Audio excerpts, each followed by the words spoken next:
Hi everyone. Welcome to all of you in Chem Achievers chemistry classes. तो दोस्तों आज हम यहाँ पे अपना एक नया चैप्टर स्टार्ट करने वाले हैं क्लास 11 से। आपका ये चैप्टर होगा केमिकल इक्विलिब्रियम, है ना, जिसमें हम केमिकल और आयनिक इक्विलिब्रियम दोनों के बारे में यहाँ पे कंप्लीटली बात करेंगे, राइट। काफ़ी इंपॉर्टेंट है, आपका जेई का एग्जाम हो या फिर नीट का एग्जाम हो या फिर इसके अलावा कोई भी आपका यूजी पीजी जो कॉम्पिटिटिव एग्जाम्स होते हैं, आपके एंट्रेंस एग्जाम्स, उनका जो एग्जाम आपका होगा उसमें भी इससे क्वेश्चंस आते हैं। जैसे एसिड बेस से रिलेटेड क्वेश्चंस आते हैं, वो इसी में आता है आपका। इक्विलिब्रियम कांस्टेंट होते क्या हैं, इक्विलिब्रियम का मतलब क्या है, वो सारी चीजें हम इस चैप्टर में देखने वाले हैं। सिंपल सा समझेंगे तो आज वाले जो सेशन में हम जो है कवर करने वाले हैं कि इक्विलिब्रियम का मतलब क्या है, इक्विलिब्रियम कितने टाइप्स का होता है, इक्विलिब्रियम का फिर हम देखेंगे कि इक्विलिब्रियम कांस्टेंट का डेरिवेशन कैसे करेंगे, जो इक्विलिब्रियम कांस्टेंट होती हैं उनकी यूनिट क्या होती है, वो हम यहाँ पे समझेंगे। तो ये सारे टॉपिक्स हम यहाँ पे कवर करने वाले हैं, साथ में कुछ क्वेश्चंस भी हम यहाँ पर डिस्कस करते चलेंगे, राइट। सो स्टार्ट करते हैं केमिकल एंड आयनिक इक्विलिब्रियम। बहुत ही सिंपल है, 11th क्लास का चैप्टर है, थोड़ा सा बड़ा चैप्टर है क्योंकि इसमें दो चैप्टर इंक्लूड है, केमिकल इक्विलिब्रियम और फिर उसके बाद है आयनिक इक्विलिब्रियम। तो दोनों को हम यहाँ पर डिटेल में समझेंगे, राइट। तो स्टार्ट करते हैं। सबसे पहले बात आती है इक्विलिब्रियम की। तो इक्विलिब्रियम का मतलब क्या है, वो हमें यहाँ पे सबसे पहले समझना है। तो आप देखो, एक सिंपल सा एग्जांपल हम यहाँ पे आपके लिए लेते हैं जो आपको सिंपली समझ आ जाएगा। कि सपोज अपने पास कोई इस तरीके से क्लोज क्या है, कोई क्लोज वेसल है, कोई क्लोज सिस्टम अपने पास है। इसमें क्या रखा हुआ है, सपोज कोई सॉल्यूशन रखा है, सिंपल आप एग्जांपल ले लो कि वाटर है, राइट। अब यदि आप इसको थोड़ा सा हीट कर दोगे फिक्स टेम्परेचर पे या फिर आप रूम टेम्परेचर भी रहने दो, तो होगा क्या, धीरे धीरे इसकी, जैसे हमने सपोज थोड़ा सा इसको क्या कर दिया, थोड़ा सा हीट, टेम्परेचर को आपको इंक्रीज नहीं करना है, एक थोड़ा सा इसको हीटिंग देनी है ना, फिक्स टेम्परेचर पर। तो होगा क्या, जो वाटर है लिक्विड फॉर्म में, ये वेपर में कन्वर्ट होना स्टार्ट हो जाएगा। स्टार्टिंग में आप देखोगे कि जो वाटर है वो वेपर जो बनेगी वो ज्यादा बनेगी, लेकिन कुछ टाइम के बाद जब आप देखोगे तो आपको ये दोनों फिक्स हो जाएंगे। आपको लगेगा कि ना तो वाटर वेपर में कन्वर्ट हो रहा है, ना ही वेपर आपकी वाटर में कन्वर्ट हो रही है, दोनों फिक्स हो गए। ठीक, देखो वेपर जो बनेगी वो बाहर नहीं जाएगी क्योंकि अपने पास कैसा सिस्टम है, क्लोज, ऊपर से हमने इसको बंद करके रखा है। तो वेपर जो बनेगी वो बाहर नहीं जाएगी, राइट। तो जो वाटर वेपर है और जो वाटर का आपका लिक्विड फॉर्म में है, सॉरी यहाँ पे आपको वेपर लिख लेना है, राइट, ये दोनों आपस में क्या आ जाएंगे, हम बोलेंगे इक्विलिब्रियम में आ जाएंगे। फिर से समझते हैं इसको, हाँ। समझना, देखो सिंपल सा है। हमने क्या कहा, गैस लिख लेते हैं ना, वेपर फॉर्म मतलब ये आपका रहेगा गैस फॉर्म में, ठीक। अब आप यहाँ पे देखो, अपने पास था वाटर, लिक्विड था, तो पहले ये क्या होगा, वेपर फॉर्म में कन्वर्ट होगा। तो लिक्विड से वेपर में कन्वर्ट होना उसको हम क्या बोलते हैं, वेपोराइजेशन। तो पहले इसका हो जाएगा वेपोराइजेशन, राइट। अच्छा, फिर ये जैसे ही आपके अपने पास जो सिस्टम है वो कैसा है, क्लोज है। क्लोज सिस्टम है इसलिए वेपर बाहर नहीं निकलेगी, थोड़े टाइम के बाद वेपर क्या होने लगेगी, कंडेंस होने लगेगी। मतलब जो वाटर वेपर है वो वापस से आपकी किस में आएगी, लिक्विड फॉर्म में। तो उसको हम क्या बोलते हैं, कंडेंसेशन, है ना। गैस से लिक्विड में बदलना आपका क्या होता है, कंडेंसेशन, वाटर के केस में, राइट। तो ये हो गया। तो हमने क्या कहा कि कुछ टाइम के बाद क्या होगा, स्टार्टिंग में तो वेपर ज्यादा बनेगी, कुछ टाइम बाद वो वेपर लिक्विड में फर्दर कन्वर्ट होने लगेगी। थोड़े से टाइम के बाद आप देखोगे कि होगा क्या, कि जो वेपोराइजेशन, जिस स्पीड से वाटर लिक्विड से गैस में बन रहा होगा, उसी स्पीड से वाटर, जो वाटर वेपर होगी, वो लिक्विड में कन्वर्ट होगी। उस स्टेट को हम क्या नाम देते हैं, इक्विलिब्रियम। तो इक्विलिब्रियम एक स्टेट का नाम है, एक अवस्था का नाम है, हिंदी में इसको आप अवस्था बोलते हो। So the state eight which the concentration of reactants and product do not change with time. मतलब क्या है, जैसे हमने बताया कि स्टार्टिंग में तो वेपर ज्यादा बनेगी, थोड़े टाइम के बाद वो वेपर कंडेंस होगी लिक्विड में, साथ साथ ये दोनों प्रोसेस साथ साथ हो रही हैं, हाँ। तो होगा क्या, कुछ टाइम के बाद जिस स्पीड से ये वाटर आपका गैस में कन्वर्ट हो रहा है, वेपर में बन रहा है, उसी स्पीड से वेपर आपकी आ रही है लिक्विड में। ये दोनों रिएक्शंस की जो यहाँ पे प्रोसेस चल रही है, दोनों की जो स्पीड है वो क्या होगी, सेम। और स्पीड को ही हम यहाँ पे नाम देते हैं रेट। क्या नाम देते हैं, रेट। तो हम यहाँ पे ऐसा बोल सकते हैं कि ऐसी स्टेट या ऐसी पोजीशन जिस पोजीशन पे रेट ऑफ वेपोराइजेशन किसके इक्वल हो जाए? Rate of condensation. ठीक। वाटर का जो एग्जाम्पल हमने यहाँ पे लिया उसमें हम बोल सकते हैं कि इस सिस्टम में जब वो पोजीशन आ जाएगी जिस पर रेट ऑफ वेपोराइजेशन, मतलब जिस स्पीड से वाटर गैस में कन्वर्ट हो रहा है और जिस स्पीड से वो आपका फर्दर गैस से लिक्विड में कन्वर्ट हो रहा है, जब इन दोनों की स्पीड सेम हो जाएगी ना, उस पोजीशन को, उस स्टेट को हम नाम देंगे इक्विलिब्रियम। और इस स्टेट में आपको लगेगा कि कुछ हो ही नहीं रहा है, जबकि मॉलिक्यूलर लेवल पे क्या हो रहा है कि वाटर आपका वेपर में कन्वर्ट हो रहा है और वेपर आपका फर्दर से किस में, लिक्विड वाटर में कन्वर्ट हो गई है। ये होता रहता है, राइट। तो इसको हम क्या बोलते हैं? Equilibrium position. तो एक पोजीशन का नाम है इक्विलिब्रियम। इक्विलिब्रियम को किस साइन से दिखाते हैं? तो आप यहाँ पे साइन रखना है, इस तरीके से रिएक्शंस में हम इसको लगाएंगे। ठीक है। इस साइन को आप यदि किसी रिएक्शन में देखते हो तो मतलब वहां पे क्या है, वो रिएक्शन रिवर्सेबल है। और यदि दोनों की लेंथ इक्वल है, यहाँ पे जो एरो हमने बनाए हैं दोनों सेम साइज के हैं, दैट मीन्स वो इक्विलिब्रियम में है, राइट। तो यहाँ पे ये मतलब होता है किसका? इक्विलिब्रियम का। आप बोल सकते हो कि एट इक्विलिब्रियम। तो सिंपल सा एग्जांपल ये आपको समझ आया होगा। अच्छा, किस, हमने कहा था कि टेम्परेचर नहीं बदलना है, एक कांस्टेंट टेम्परेचर पर होगा, है ना। टेम्परेचर को फिक्स कर दिया। तो इस केस में जब वाटर लिक्विड से वेपर बनेगा, वेपर से फिर कंडेंस होकर लिक्विड में आएगा, ये किस टेम्परेचर पे प्रोसेस होगी? तो वाटर किस टेम्परेचर पे आपका लिक्विड से वेपर बनेगा? Boiling point. तो यहाँ पे किस टेम्परेचर पे रिएक्शंस होगी या कंडीशंस होगी यहाँ पे? तो आप ध्यान रखना, ये हो जाएगा बॉइलिंग पॉइंट। किसका? वाटर का। और बॉइलिंग पॉइंट कितना होता है वाटर का? 100 डिग्री सेल्सियस। तो ये 100 डिग्री सेल्सियस पे इक्विलिब्रियम आपका आएगा।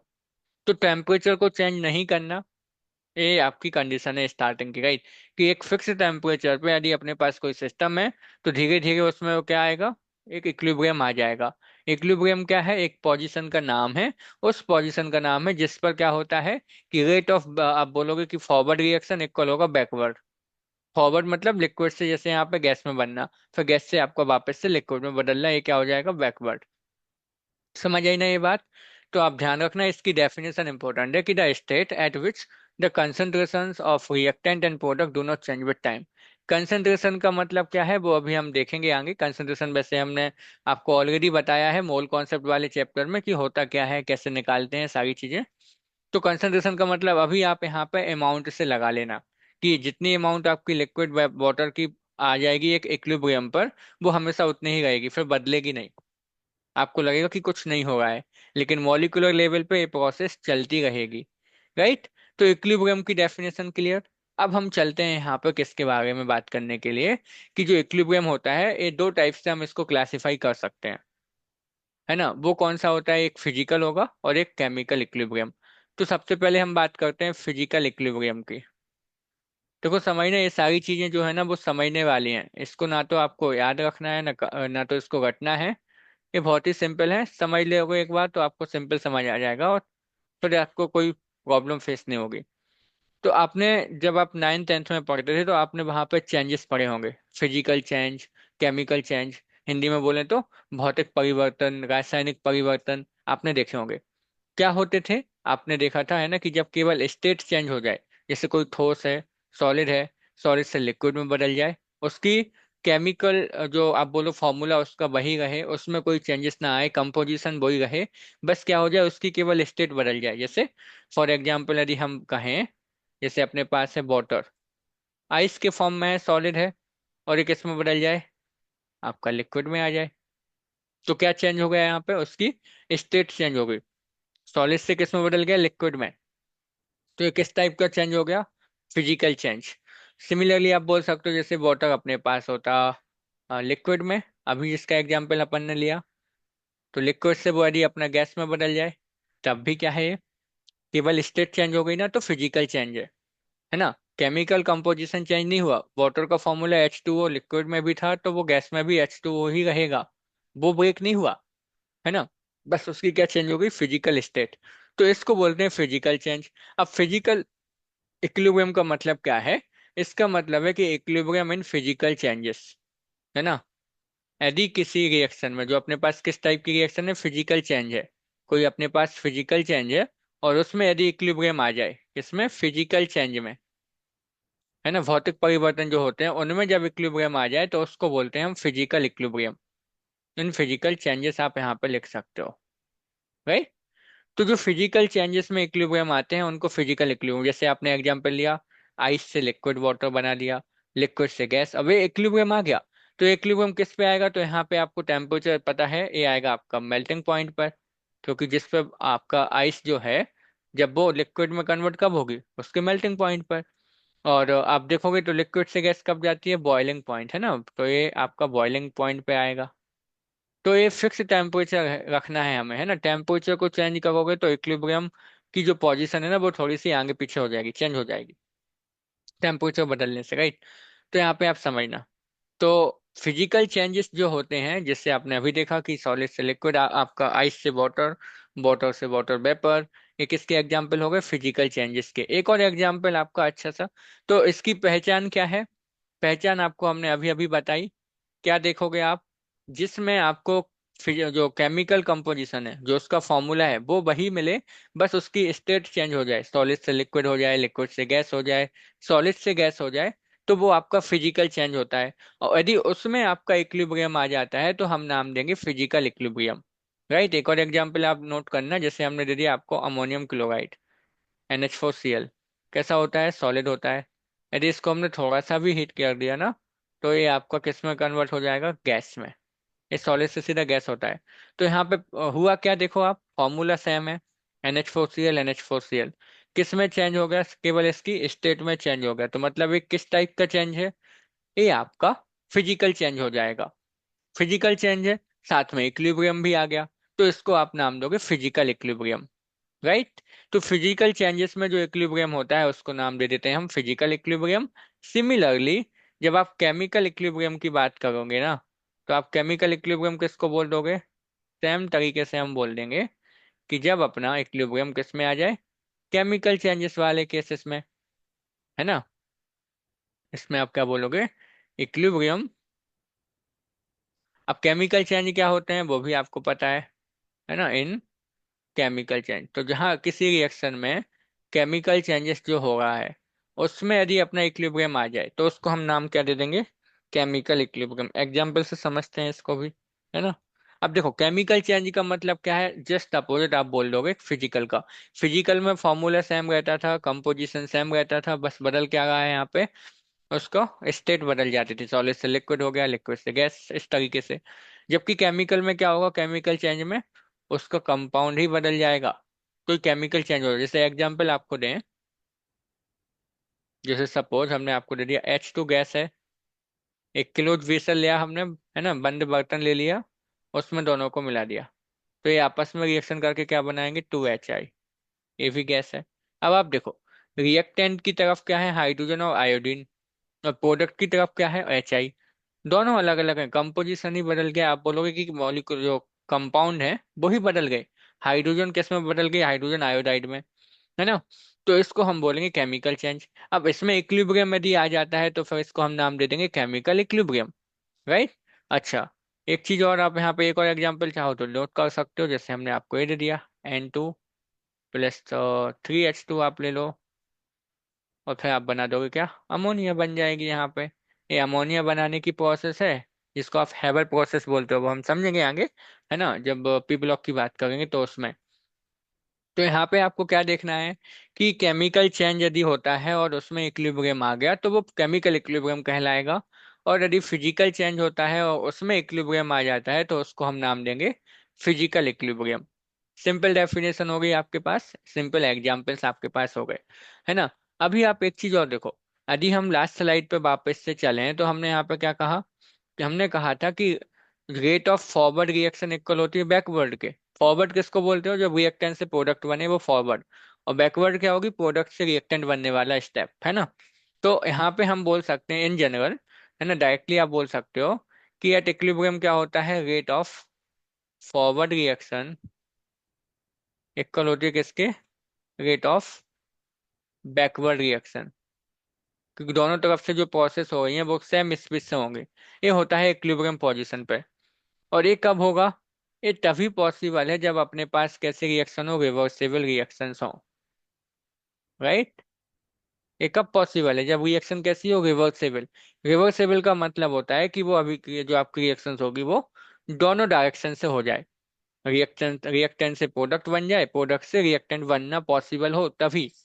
तो आप एक चीज यहाँ पर नोट करना कि इक्विलिब्रियम केवल आपको वहीं मिलेगा जो उसमें आपकी वो रिएक्शन कैसी होगी? रिवर्सेबल।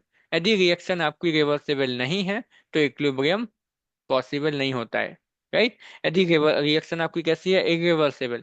तो उसमें इक्विलिब्रियम नहीं आएगा। इक्विलिब्रियम कब आएगा? इक्विलिब्रियम केवल उन्हीं रिएक्शंस में आपको देखने को मिलेगा जो कैसी होंगी? रिवर्सेबल। रिवर्सेबल मतलब दोनों डायरेक्शन से होने वाली, है ना। रिएक्टेंट साइड से भी हो सकती है, प्रोडक्ट साइड से भी आपकी वो हो सकती है। उन्हीं को आप बोलोगे क्या? Reversible reaction. यहाँ तक क्लियर? सिंपल है। अच्छा, आगे चलेंगे तो अभी हम यहाँ पे बात करने वाले हैं कैरेक्टरिस्टिक्स ऑफ फिजिकल इक्विलिब्रियम। ठीक है। तो फिजिकल इक्विलिब्रियम देखो, आप यहाँ पे देखोगे तो पहली कैरेक्टरिस्टिक्स क्या हो जाएगी? देखो, the measurable properties become constant. अब मेजरेबल प्रॉपर्टी का मतलब क्या है? जैसे आप देखो, इक्विलिब्रियम पे क्या होगा? जो टेम्परेचर हो गया, प्रेशर हो गया, कंसंट्रेशन हो गया। किसका कंसंट्रेशन? जो उसमें स्पेसीज है ना, रिएक्टेंट प्रोडक्ट, इनका कंसंट्रेशन, है ना। आप बोलो नंबर ऑफ मोल्स, है ना। ये सारी चीजें क्या हो जाती हैं? कांस्टेंट। जब किसी रिएक्शन में इक्विलिब्रियम आ गया, फिर आप यदि उसका टेम्परेचर मेजर करो, प्रेशर मेजर करो या फिर कंसंट्रेशन, वो फिक्स रहेगा। राइट। ये है उसकी पहली प्रॉपर्टी, क्योंकि आपने अभी देखा कि दोनों प्रोसेस सेम रेट से हुई तो कोई चेंज होगा नहीं। तो ये सारी चीजें क्या हो जाएंगी? कांस्टेंट इक्विलिब्रियम पर। It can be establish only in close vessel. अच्छा, क्लोज क्यों लेना है? क्योंकि देखो, यदि आप ओपन लेते और यदि अपने पास ओपन होता तो बॉटल जो आपने लिया था उसको हमने जब वेपोराइज किया था तो वेपर कहाँ निकल जाती? बाहर। और वेपर यदि बाहर निकल जाएगी तो इक्विलिब्रियम तो आएगा नहीं। तो इसलिए हमें क्या लेना पड़ेगा? यहाँ पर क्लोज वेसल लेना पड़ेगा। तो ये भी आपका एक अगली इसकी क्या होगी? कैरेक्टरिस्टिक्स। तो आपको यदि इक्विलिब्रियम लाना है किसी सिस्टम में तो उस सिस्टम को कैसा लेना पड़ेगा हमें? क्लोज सिस्टम हमें उसको लेना पड़ेगा। राइट। ये चीज हमें ध्यान रखनी है। Then equilibrium at equilibrium opposing force become equal. अब यहाँ पे देखो, ये जो यहाँ पे कैरेक्टरिस्टिक्स दिए है ना, वो आपको एज अ मैकेनिकल जो एग्जांपल्स होते हैं ना उसके हिसाब से दिया है। अपोजिंग फोर्स बिकम इक्वल का मतलब क्या है? कि जो फॉरवर्ड रिएक्शन है और बैकवर्ड रिएक्शन है वो दोनों सेम रेट से होंगी। उसी को उन्होंने बोला है कि अपोजिंग फोर्स बिकम इक्वल। कि जिस स्पीड से फॉरवर्ड वाली होगी उसी स्पीड से बैकवर्ड वाली रिएक्शंस होगी। उसको हम क्या बोलेंगे? कि opposing force become equal. Right. The equilibrium is dynamic in nature. Dynamic का मतलब क्या है? हमने आपको बताया कि जो एग्जाम्पल हमने लिया था वाटर का, जब आपने इसको वेपोराइज कर दिया, ठीक, तो जैसे ही इसमें इक्विलिब्रियम आएगा ना, इक्विलिब्रियम पे क्या हो जाएगा? आपको हमने कहा ना कि आपको लगेगा कि कुछ भी नहीं हो रहा है। हमें क्या दिखेगा? कि जितना वाटर का लेवल बचा होगा उतना ही है, वेपर भी बन गई है उतनी ही है, और कुछ नहीं होगा उसमें। लेकिन मॉलिक्यूलर लेवल पे क्या चल रहा है? कि जिस स्पीड से वाटर आपका लिक्विड से गैस बन रहा है, गैस से वो आपका लिक्विड में कन्वर्ट होता रहेगा, वो कांस्टेंट नहीं रहेगा। तो उसी को उन्होंने बोला डायनामिक इन नेचर। डायनामिक मतलब आपका हमेशा ये मूवेबल होता रहता है, मॉलिक्यूल्स शांत नहीं बैठते हैं। हाँ। So that is the reaction keeps on going only the rate becomes constant. और रेट कांस्टेंट हो जाती है, इसी वजह से हमें कोई उसमें चेंजेस देखने को नहीं मिलता है। देन देखो, at equilibrium concentration become constant. तो ये तो आपका पहले में ही आ जाएगा कि मेजरेबल प्रॉपर्टी कांस्टेंट रहे। अच्छा, मेजरेबल में आप यहाँ पे वॉल्यूम भी ऐड कर लेना। वॉल्यूम भी चेंज नहीं होगा। Temperature, pressure, volume, number of moles, ये सारे जो प्रॉपर्टी हैं जिसको हम मेजर करते हैं किसी रिएक्शंस में, ये आपकी हमेशा कांस्टेंट रहेंगी। किसमें? इक्विलिब्रियम पोजीशन पर। राइट। अच्छा, अब जो लास्ट वाली है ना कि the magnitude of equilibrium value, equilibrium constant value उन्हें यहाँ पे लिखना चाहिए, वो ज्यादा बेटर वर्ड है ना। Gives indication about the extent of reaction. अब इसको भी हम समझेंगे एप्लीकेशन ऑफ इक्विलिब्रियम कांस्टेंट में, कि कैसे हम उसकी हेल्प से पता कर सकते हैं कि रिएक्शन कितनी हुई। तो एक्सटेंट ऑफ रिएक्शन का हमें पता चलता है इक्विलिब्रियम कांस्टेंट से। वो अभी हम लास्ट में समझेंगे। तो आई होप आपको एक कैरेक्टरिस्टिक्स यहाँ तक क्लियर है। राइट। सिंपल है कि अपने पास वेसल कैसा होना चाहिए? क्लोज। सारे जो मेजरेबल प्रॉपर्टी हैं वो कांस्टेंट हो जाती हैं। देन ये आपका डायनामिक इन नेचर होता है। और आप बोलोगे कि रेट ऑफ फॉरवर्ड होता है किसके इक्वल? रेट ऑफ बैकवर्ड के। तो ये तो हो गए आपके सिंपल सी कैरेक्टरिस्टिक्स। सिमिलरली आप केमिकल वाले की भी देख लेते हैं कैरेक्टरिस्टिक्स, केमिकल इक्विलिब्रियम की। वो भी सेम है देखो। आप ये हैं तो जनरली सेम, थोड़ा सा अंतर कहाँ पे आएगा वो समझते हैं। देखो, तो observable that we call macroscopic property again same, temperature, pressure, volume, number of moles, ये सब के सब कैसे हो जाएंगे, कांस्टेंट हो जाएंगे। Equilibrium can only be reached in close system, तो इसमें भी हमें क्लोज सिस्टम तो दोनों में चाहिए, right. A system in equilibrium will remains in equilibrium as long as the system remains close. वही बात हो गई कि जब तक वो क्लोज होगा तो उसमें इक्विलिब्रियम रहेगा, वरना क्या होगा, यदि कोई गैसेस प्रोडक्ट होगा तो वो निकल जाएगा, ओपन करोगे तो इक्विलिब्रियम फिर नहीं रहेगा उसमें, है ना। देन आपसे कहते हैं कि equilibrium can be approach from either the forward और रिवर्स डायरेक्शन, ये कहीं से भी आ सकता है, क्योंकि रिएक्शन कैसी है अपनी, रिवर्सेबल है। इसमें जो रिएक्शन है अपने पास वो कैसी है, रिवर्सेबल है। रिवर्सेबल का मतलब वो दोनों डायरेक्शंस में हो रही है, रिएक्टेंट से वो प्रोडक्ट बनेगा, प्रोडक्ट से वो रिएक्टेंट भी बन सकता है। तो किसी भी डायरेक्शन से इक्विलिब्रियम अपने उस सिस्टम में आ सकता है। तो केमिकल और फिजिकल में डिफरेंस कहाँ पे है, कि केमिकल इक्विलिब्रियम में केमिकल चेंजेस होते हैं, और जो आप देखोगे फिजिकल इक्विलिब्रियम तो वो आपका किस में आता है, फिजिकल चेंजेस के में आएगा इक्विलिब्रियम, तो फिजिकल इक्विलिब्रियम, बस उतना सा डिफरेंस होता है यहाँ पे, राइट। ठीक है। अब हमें यहाँ पे समझना है इसके आगे, ये तो होगी देखो बेसिक सी बात कि इक्विलिब्रियम क्या होता है, फिजिकल क्या है, केमिकल इक्विलिब्रियम क्या है, इसकी कैरेक्टरिस्टिक्स क्या है। तो जो आपका स्कूल एग्जाम होगा उसमें इससे क्वेश्चंस आते हैं। ग्राफिकल रिप्रेजेंटेशन कैसे हम करेंगे वो और समझ लेते हैं, मतलब हम ग्राफ बना के कैसे दिखाएंगे। तो आपको हम यहाँ पे दो प्लॉट दिखाने वाले हैं, सिंपल से हैं, आप समझना। तो हम यहाँ पे बनाने वाले हैं किस किस के बीच में प्लॉट, हमने यहाँ पे ले ली रेट ऑफ रिएक्शन। रेट को आप वेलोसिटी भी बोल सकते हो, तो कहीं पे वेलोसिटी लिखा मिल जाए ना तो कंफ्यूज नहीं होना, ठीक। यदि वाई एक्सिस पे आपको कहीं वेलोसिटी दिख जाए तो कंफ्यूज नहीं होना कि सर ने तो रेट लिखा था, यहाँ वेलोसिटी है, नहीं उसमें कंफ्यूज नहीं होना। और यहाँ पे हम ले लेते हैं टाइम, ठीक। अब आपको देखो, जैसे हमने कोई एक सिंपल एग्जांपल ले लिया कि कोई रिएक्टेंट अपने पास है और वो क्या बना रहा है, प्रोडक्ट में बना रहा है। तो स्टार्टिंग में जो रिएक्टेंट अपने पास है वो टोटल रिएक्टेंट ही है, उसमें कुछ भी आप बोलोगे कि प्रोडक्ट तो है नहीं स्टार्टिंग में, तो रिएक्टेंट हमने ले लिया कि इतना सारा अपने पास रिएक्टेंट है। अब टाइम के साथ क्या होगा, रिएक्टेंट कंज्यूम होगा और वो क्या बनाएगा, प्रोडक्ट बनाएगा। तो टाइम के साथ जब रिएक्टेंट प्रोडक्ट में कन्वर्ट होगा तो रिएक्टेंट की अमाउंट क्या होती जाएगी, कम। तो रेट ऑफ फॉरवर्ड रिएक्शन आप बोलोगे स्टार्टिंग में क्या होगी, ये कुछ ऐसे होते जाएगी, सॉरी है ना, इसको थोड़ा सा ऐसे बनाते हैं, देखो। तो पहले हम बना देते हैं, ये कुछ आपका ऐसा हो जाएगा, ठीक। और यहाँ से जब आप देखोगे प्रोडक्ट तो बिल्कुल भी नहीं था स्टार्टिंग में, लेकिन प्रोडक्ट बनना स्टार्ट होगा और फिर कुछ टाइम के बाद यहाँ पे आप देखोगे तो ये दोनों कैसे हो जाएंगे, कांस्टेंट, राइट। इस पॉइंट के बाद जब ये कैसे हो गए, कांस्टेंट हो गए, तो इसको हम बोलते हैं क्या, इक्विलिब्रियम। इस टाइम पे क्या आ गया इस सिस्टम में, इक्विलिब्रियम। ये क्या आपको दिखा रहा है, देखो हमने क्या लिया था, आप यहाँ पे ऐसे नोट कर लेना कि देखो ए वाली कौन सी थी आपकी, फॉरवर्ड रिएक्शन, और ये आपकी थी बैकवर्ड, आप ऐसे समझ सकते हो, ठीक है। ये रिएक्टेंट हमने लिया, ये स्टार्टिंग में प्रोडक्ट था, ठीक है। तो हुआ क्या है यहाँ पे, आप वो समझना कि जो स्टार्टिंग में हमने आपको बताया कि रिएक्टेंट अपने पास है टोटल, टाइम के साथ क्या होगा, रिएक्टेंट कम होता जाएगा, प्रोडक्ट बनता जाएगा। लेकिन एक टाइम पे क्या आप देखोगे कि जो रिएक्टेंट है और जो प्रोडक्ट है, अब उनकी अमाउंट फिक्स हो गई, वो ना तो चेंज होगी ना कुछ होगा उसमें, वहां पे सब कांस्टेंट आ जाएगा। तो इस पोजीशन को हम नाम देते हैं इक्विलिब्रियम। यहाँ पे क्या होगा, rate of forward reaction equal हो जाएगी रेट ऑफ बैकवर्ड रिएक्शन। तो आप देखो, जो बाई एक्सिस पे आपने रेट लिया था वो दोनों रिएक्शन के लिए क्या हो गया, कांस्टेंट इतना हो गया। किस टाइम पे हो गया, इतने टाइम पे आपकी रिएक्शन में क्या हो गया, इक्विलिब्रियम आ गया इस सिस्टम में। तो इक्विलिब्रियम पे दोनों की रेट सेम हो जाती है, इसलिए आप देखो इस पॉइंट के बाद दोनों की रेट क्या हो गई, सेम हो गई। समझ आई ना ये बात, ये था। तो जब रेट में आप देखोगे तो स्टार्टिंग में रिएक्टेंट वाली रेट कम होती जाएगी, प्रोडक्ट वाली बढ़ती है, क्योंकि प्रोडक्ट बनेगा टाइम के साथ, तो दोनों की रेट एक टाइम पे क्या हो जाएगा, सेम। जैसा हमने आपको बताया था कि वाटर वेपर में कन्वर्ट होगा, स्टार्टिंग में ज्यादा बनेगी, फिर टाइम के साथ वो कम, और बीच में फिर क्या आ जाएगा, इक्विलिब्रियम आपका, राइट। अब यदि हम यहाँ पे थोड़ा इस तरीके से बनाएं, देखो यदि हम यहाँ पे दूसरा प्लॉट बनाएं और उसमें हम आपके लिए यहाँ पर रेट की जगह पे हम आपको दे दें कंसंट्रेशन, ठीक। यहाँ ले लिया कंसंट्रेशन और यहाँ पे ले लिया टाइम। अब आप इसमें जब देखोगे तो स्टार्टिंग में रिएक्टेंट है, इसका कंसंट्रेशन इतना ले लिया, प्रोडक्ट तो बिल्कुल भी नहीं, तो हमने उसको जीरो ले लिया। ठीक है। अब होना क्या है यहाँ पे, आप वो समझो कि टाइम के साथ रिएक्टेंट कंज्यूम होता जाएगा, तो रिएक्टेंट का कंसंट्रेशन कम होता जाएगा इस तरीके से, और टाइम के साथ प्रोडक्ट बनता जाएगा तो प्रोडक्ट का कंसंट्रेशन ज्यादा।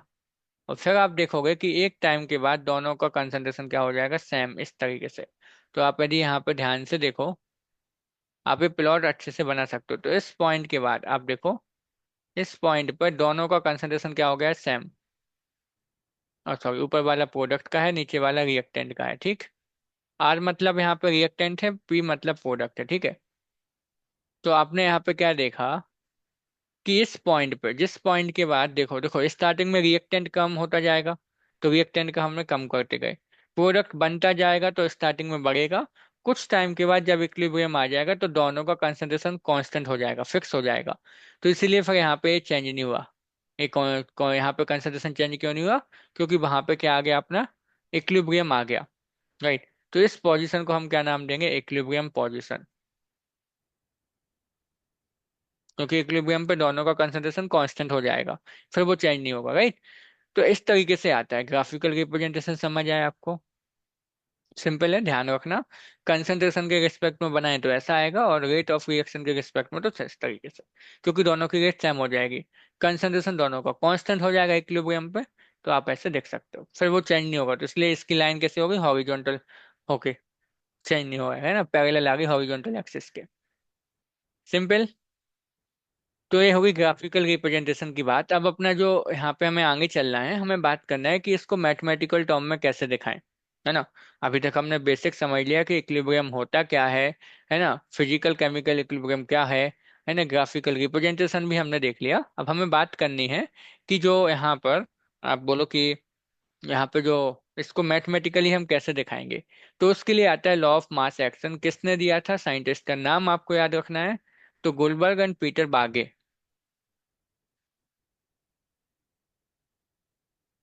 गुलवर्ग एंड पीटर बागे, तो आप इनका नाम ऐसे बागे ध्यान रखना। इन्होंने ये दिया था, एग्जाम में एक बार पूछा गया है, आपके स्कूल एग्जाम में आ सकता है क्वेश्चन, तो नाम याद रखना गुलवर्ग व आप बोलोगे पीटर बागे। इन्होंने मिलके आपका लॉ ऑफ मास एक्शन दिया था। क्या कहते हैं ये, कि the rate of chemical reaction is directly proportional to the product of molar concentrations of reactant at a constant temperature at any given time. मतलब क्या है, एक समझना है इसको। तो एग्जाम्पल देते हैं आपको, यदि हमने कोई रिएक्शन आपको ऐसे दे दी, ये जनरल रिएक्शन हम यहाँ पे ले रहे हैं, जो स्मॉल अल्फाबेट हमने बनाए, स्मॉल ए स्मॉल बी, ये आपके स्टोइकोमेट्रिक कॉफिशिएंट है, कैपिटल वाले रिएक्टेंट हैं और प्रोडक्ट है ना, समझना। तो यहाँ पे आप देखोगे, जब यदि हम इसमें लॉ ऑफ मास एक्शन की बात करें, तो according to law of mass action वो क्या कहता है हमसे, कि रेट ऑफ केमिकल रिएक्शन, इस रिएक्शन की जो रेट होगी वो किसके प्रोपोर्शनल है, product of molar concentration of the reactant. अच्छा, यहाँ पे मोलर कंसंट्रेशन वर्ड लिखा है ना, आप देखोगे किसी किसी बुक में लिखा होगा एक्टिव मास। तो एक्टिव मास क्या होता है, जब डाइल्यूट सॉल्यूशन होगा ना, तो एक्टिव मास आप बोलो चाहे मोलर कंसंट्रेशन, दोनों सेम ही होते हैं। तो आप मोलर कंसंट्रेशन के टर्म में ही इसको ध्यान रखना। हाँ, एक्टिव मास और मोलर कंसंट्रेशन एक ही है, दोनों सेम होंगे डाइल्यूट सॉल्यूशन में, तो हम जनरली इसको एक ही लेते हैं। ठीक। अब आप यहाँ पे समझना, यदि हम यहाँ पे बात करें, तो ऊपर वाली रिएक्शन को हमने क्या बताया था आपको, फॉरवर्ड रिएक्टेंट से प्रोडक्ट का बनना फॉरवर्ड रिएक्शन होती है, प्रोडक्ट से रिएक्टेंट का बनना होती है बैकवर्ड। ठीक। अब यदि हम इसमें निकालना चाहें रेट एक्सपोजिशन, तो क्या आएगा देखो, यदि हम बात करें रेट ऑफ फॉरवर्ड रिएक्शन। अच्छा, रेट के लिए हम यहाँ पे क्या स्मॉल आर से दिखाते हैं, तो स्मॉल आर ले लिया हमने, और फॉरवर्ड है तो हम यहाँ पे एफ ले सकते हैं। ठीक है। एफ मतलब फॉरवर्ड। उन्होंने कहा कि rate of chemical reaction is directly proportional to the product of molar concentration of the reactants. Product मतलब यहाँ पे मल्टीप्लीकेशन से है, हाँ। तो डायरेक्टली प्रोपोर्शनल होगा किसके, रिएक्टेंट। रिएक्टेंट कौन है, देखो ए वाले, ये क्या है, रिएक्टेंट है फॉरवर्ड रिएक्शन के लिए। तो इसमें कौन कौन है आपका, ए और बी, इनके कंसंट्रेशन का हमने प्रोडक्ट कर लिया। एक चीज ध्यान रखना, जो स्टोइकोमेट्रिक कोफिशिएंट होंगे वो पावर में चले जाते हैं। तो यहाँ पे ए है तो इसमें पावर में स्मॉल है, इसकी पावर में स्मॉल बी। राइट। जैसे ही आप प्रोपोर्शनलिटी हटाओगे तो यहाँ पे आएगा एक प्रोपोर्शनलिटी कोफिशिएंट, हम ले लेते हैं के एफ। के एफ क्या है? फॉरवर्ड रिएक्शन के लिए इक्विलिब्रियम कांस्टेंट। राइट। सिमिलरली आप क्या निकाल सकते हो? फॉर बैकवर्ड के लिए भी निकाल सकते हो। सॉरी।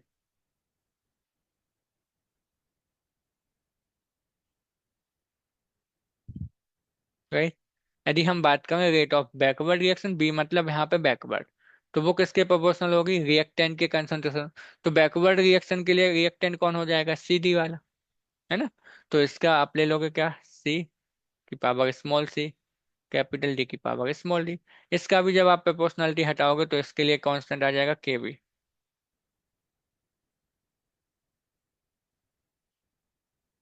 राइट। तो आप यहाँ पे याद रखना कि के एफ क्या है? फॉरवर्ड रिएक्शन के लिए इक्विलिब्रियम कांस्टेंट। के बी क्या है? बैकवर्ड रिएक्शन के लिए इक्विलिब्रियम कांस्टेंट। हम यहाँ पे आपके लिए लिख देते हैं, के एफ इक्वल क्या है?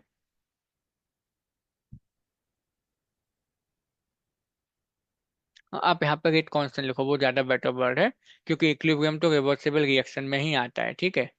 आप इसके लिए क्या लिखोगे? Rate constant for the forward reaction.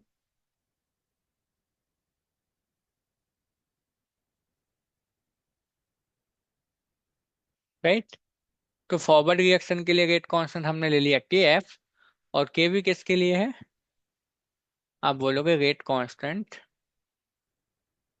For backward. देखो हम आपको बिल्कुल बेसिक से बता रहे हैं ना, कि जिसने कभी केमिस्ट्री नहीं भी पढ़ी होगी ना उसको समझ आ जाएगी। ये स्क्वायर ब्रैकेट में क्या दिखाया है हमने? तो स्क्वायर ब्रैकेट रिप्रेजेंट कर रहा है कंसंट्रेशन को, है ना? तो ये तो हो गया लॉ ऑफ मास एक्शन। क्या कहता है कि किसी भी रिएक्शन के लिए जो रेट ऑफ रिएक्शन होती है वो उसके रिएक्टेंट के डायरेक्टली प्रोपोर्शनल होती है। यदि एक रिएक्टेंट है तो डायरेक्टली प्रोपोर्शनल बोल दोगे, एक से ज्यादा रिएक्टेंट है तो हम बोलेंगे product of concentration of the reactant. Right. अब हम यहाँ पे आगे चलते हैं और बात करते हैं कि इसकी हेल्प से कैसे हम निकालेंगे इक्विलिब्रियम कांस्टेंट का एक्सप्रेशन, है ना? तो इक्विलिब्रियम कांस्टेंट कैसे आएगा हम देखते हैं। इसी रिएक्शन को हम यहाँ पे ले लेते हैं, क्योंकि उसी में आपको बताया हमने अभी। तो एक्सप्रेशन फॉर इक्विलिब्रियम कांस्टेंट, जिसको आप बोल सकते हो के सी। ठीक। सेम रिएक्शन लेते हैं, सपोज, है ना? आप सेम रिएक्शन ले लो। आप यहाँ पे सेम कंसिडर कि अपने पास ये इक्विलिब्रियम वाली एक रिएक्शन है,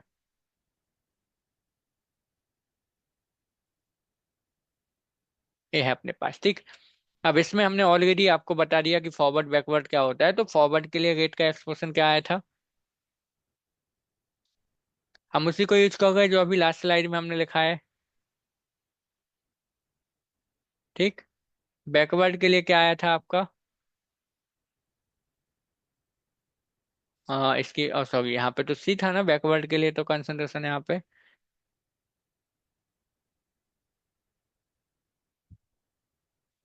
डिफरेंस याद रखना, कि जो ए और बी है यहाँ पे स्टोइकोमेट्रिक कॉफिशिएंट है, स्मॉल ए स्मॉल बी। हाँ, स्मॉल सी स्मॉल डी भी स्टोइकोमेट्रिक कॉफिशिएंट है। तो स्टोइकोमेट्रिक कॉफिशिएंट कहाँ जाते हैं? पावर में चले जाते हैं, वो ध्यान रखना। तो ये आ गया। राइट। अब आपको क्या पता है? हमें क्या पता है कि देखो एट इक्विलिब्रियम,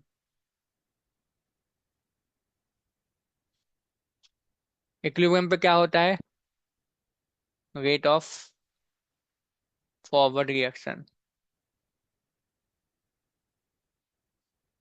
किसके इक्वल हो जाती है? रेट ऑफ बैकवर्ड के। रख देते हैं यहाँ पे। राइट। तो रेट ऑफ फॉरवर्ड कितनी है अपने पास? देखो ये रही के एफ, और बैकवर्ड कितनी है? के बी, सी की पावर सी और डी की पावर डी। यही थी। अब हम यहाँ पे थोड़ा सा रीअरेंजमेंट करते हैं, के एफ के यहाँ पे के बी को ले आते हैं। देखो इस तरीके से के एफ अपॉन में के बी ले आए हम, और यहाँ पे क्या था? C to the power C, D to the power D, और ए बी। और इसके लिए हमने एक नया कांस्टेंट दे दिया, एक दो कांस्टेंट का रेशियो है तो उसको एक नया कांस्टेंट दे दिया हमने के सी। और इसी को बोलते हैं हम क्या? Equilibrium constant. के सी क्या है? Equilibrium constant. समझ आई ना बात। तो ये होता है इक्विलिब्रियम कांस्टेंट। क्या होता है, forward reaction, forward rate constant और बैकवर्ड रेट कांस्टेंट जो थे, उनका रेशियो होता है केसी। अब आप यहाँ पे एक चीज और ध्यान रखना, कि जो इस एक्सप्रेशन में हमने एक कंसंट्रेशन लिया है ना, एक कंसंट्रेशन इनिशियल कंसंट्रेशन नहीं है ना, कि मतलब स्टार्टिंग में आपने 1 मोलर ए को लिया, 2 मोलर बी लिया, तो ये वो वाला कंसंट्रेशन नहीं है। ये कौन सा कंसंट्रेशन है, ये आपके इक्विलिब्रियम आने के बाद, जब इक्विलिब्रियम आ गया ना, उस टाइम पे कितना कंसंट्रेशन है वो वाले हैं। ये कौन से कंसंट्रेशन है, इक्विलिब्रियम कंसंट्रेशन है। तो स्टार्टिंग का नहीं लेना है। अभी हम आपको क्वेश्चंस भी दिखाएंगे इससे रिलेटेड, तो उसमें हम आपको दिखाएंगे कि कैसे हम इक्विलिब्रियम कंसंट्रेशन कैलकुलेट करते हैं, है ना। करेंगे हम लोग, क्वेश्चन प्रैक्टिस भी करेंगे। तो यहाँ तक क्लियर सभी को। तो ये तो आ गया अपना किसका एक्सप्रेशन, ये एक्सप्रेशन आ गया अपना किसके लिए, केसी के लिए। केसी मतलब equilibrium constant in terms of concentration. C क्यों लिखा हमने, कंसंट्रेशन के टर्म में लिया है ना, इसलिए इसको बोला केसी। अच्छा, एक और हो सकता है आपका प्रेशर के टर्म में। देखो समझना, यदि अपने पास रिएक्शन हो किसमें, गैसेस रिएक्शन, ऐसे अपने पास रिएक्टेंट और प्रोडक्ट क्या हो गैस में,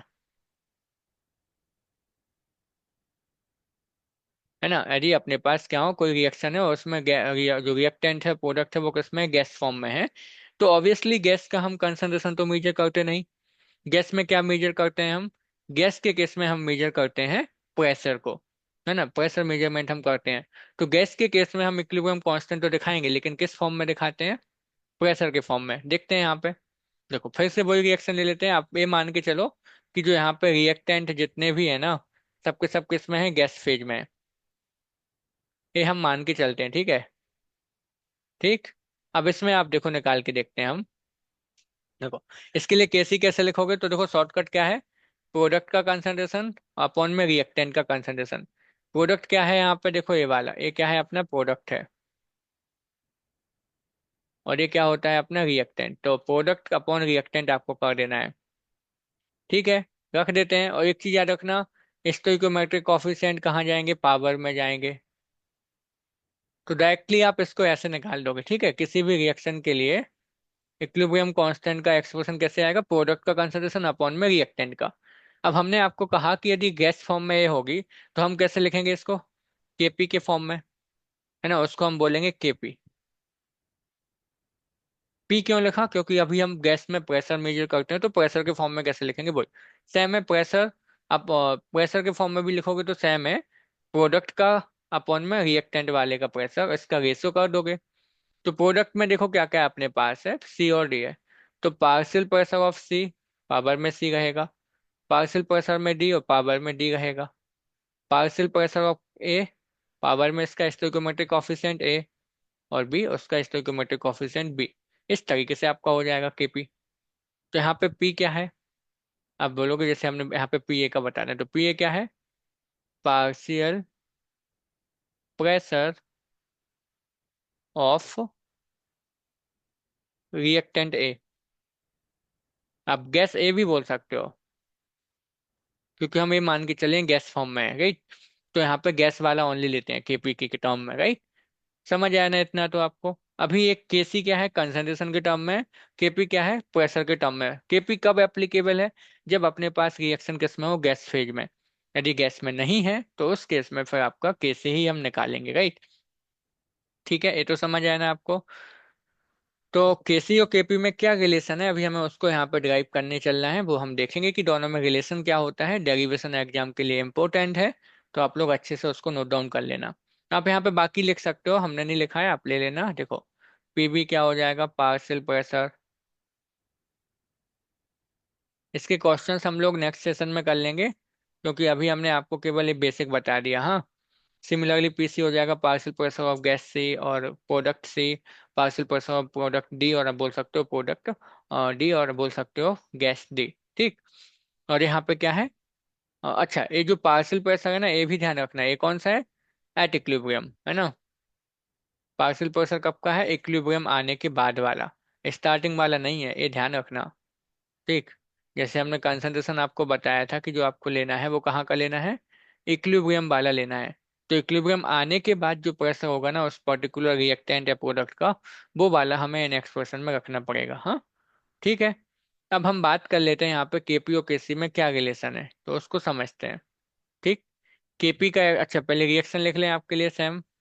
देखो हम क्यों ऐसे एक ही रिएक्शन को लेके चले, आप अपने हिसाब से कुछ भी ले सकते हो, ए बी की जगह पे पी क्यू ले लो, जो भी आप चाहो वो कर सकते हो। हमने स्टार्टिंग में इसी को लिया, इसीलिए हम इसी को लेके आपको सारे एक्सप्रेशन जो है इसमें निकल के आएंगे वो बता देते हैं। तो देखो, इसमें हमने क्या देखा, केसी। केसी कितना आया था आपका, प्रोडक्ट का कंसंट्रेशन अपॉन में रिएक्टेंट का कंसंट्रेशन, ये आया था आपका केसी। राइट। इसको आप इक्वेशन नंबर 1 बोल दो। केपी क्या आया था, केपी था प्रेशर के फॉर्म में, तो partial pressure of C into partial pressure of D into, right. Power चढ़ाना आपको नहीं भूलना है, और ये हो जाएगा ए का, ये बी का हो जाएगा। ठीक है, ये हो गया आपका इक्वेशन नंबर 2। अब हमें दोनों में निकालना है रिलेशन। तो हम रिलेशन कैसे निकालेंगे, हम चाहते हैं कि ये जो प्रेशर है ना, प्रेशर को कंसंट्रेशन के फॉर्म में पुट कर दें। एक कब पॉसिबल है, देखो ऐसे। सो आप यहाँ पे लिख सकते हो कि फ्रॉम आइडियल गैस इक्वेशन, आप सबको पता होगा। वैसे एक जो टॉपिक है ना वो आपका रिमूव हो चुका है, क्योंकि ये गैसेस स्टेट का है, सिलेबस में नहीं है अभी आपके, लेकिन आपको यहाँ पे बता देते हैं क्योंकि वो इसमें यूज होगा। तो आइडियल गैस इक्वेशन होता है P V equal N R T. तो P इक्वल आप क्या लिख सकते थे, N upon V into R into T. और एन अपॉन भी क्या होता है, मोल। देखो एन क्या है, मोल, भी क्या है, वॉल्यूम। तो मोल पर लीटर क्या हो जाएगा, कंसंट्रेशन, तो इसको आप सी लिख सकते हो। तो एन अपॉन भी किसके इक्वल है, सी के। और सी क्या है आपका, कंसंट्रेशन। समझ आई ना ये बात आपको, सी क्या है अपना, ये कंसंट्रेशन हो जाता है। क्लियर है यहाँ तक तो बात। तो अभी हम ये कर सकते हैं, यहाँ पर देखो, यहाँ पर हम क्या कर सकते हैं कि P एक ही जगह पे हम क्या लिख दें, देखो P एक ही जगह पे हम बोल सकते हैं कि concentration of A into R into T, इससे आइडियल गैस इक्वेशन से। तो यहाँ पे हम देखो C एक ही जगह पे हम इसको स्क्वायर ब्रैकेट में लिख देते हैं, क्योंकि स्क्वायर ब्रैकेट क्या रिप्रेजेंट कर रहा है, कंसंट्रेशन को। ठीक। सिमिलरली आप पी भी बोल सकते हो, कितना आ जाएगा, सी बी आर टी। और सीवी की जगह पे आप इसको ब्रैकेट में लगा दो, ब्रैकेट का मतलब क्या है, कंसंट्रेशन से है। ठीक। सिमिलरली आप पीसी भी निकाल सकते हो, तो आप बोलोगे concentration of C R T, that means ऐसे भी लिख सकते हो, ये बस लिखने का तरीका है, रिप्रेजेंटेशन है। हाँ, तो इसको आप बोल सकते हो C D R into T. तो यहाँ पे इसको इसको ब्रैकेट में रख दो आप। राइट। अब हम क्या करेंगे, ये जो वैल्यू हमें मिली P A P B P C और पी डी की वैल्यू, इसको हम कहाँ रखने वाले हैं, इक्वेशन नंबर 2 में। ठीक। So I am going to put this value in equation number 2। देखते हैं ना क्या आएगा, रख के देखते हैं।